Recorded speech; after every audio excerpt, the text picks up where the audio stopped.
How big is the Chinese jade industry? The Chinese jade industry is huge. It employs 1 million people.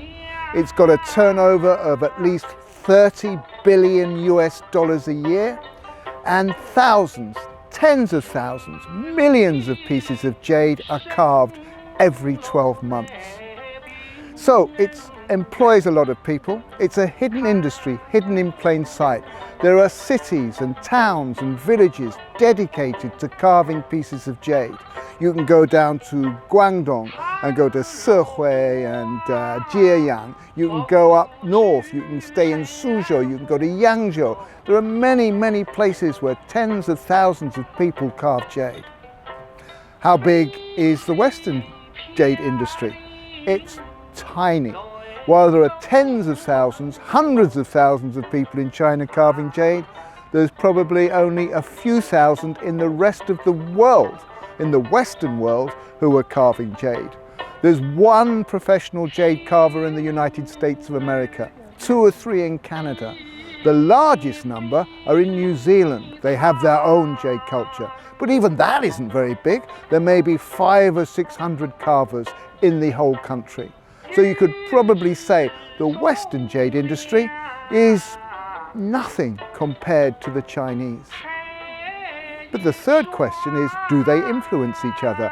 And of course they do. The world has got smaller and smaller and smaller. People have travelled more. Chinese people have travelled abroad, and more Westerners have come to China, including a lot of very, very good jade carvers. I've invited many of them to Suzhou, where they've exhibited here. And Chinese jade carvers and Western jade carvers have influenced each other. It's like Confucius says. If you look behind the Shengyu, San Ren Xing, or when 3 people get together, one of them will be your teacher.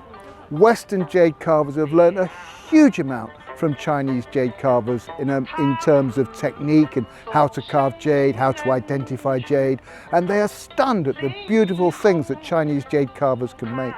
At the same time, Chinese jade carvers have been heavily influenced by the creativity of Western jade carvers. They don't do guanyins and Buddhas and fish, they do everything differently. So if you look in an exhibition book for a Chinese jade carving exhibition before the Westerners came, very traditional. 5 or 6 years later, if you look at an exhibition book of the best jade carvings in China, there's going to be a sprinkling of modern creativity. So yes, they do influence each other. And as Confucius says, when 3 people get together, one of them will be a teacher, will be my teacher. For me, Chinese jade carvers have taught me, and Chinese jade carvers have been influenced by the creativity of the West.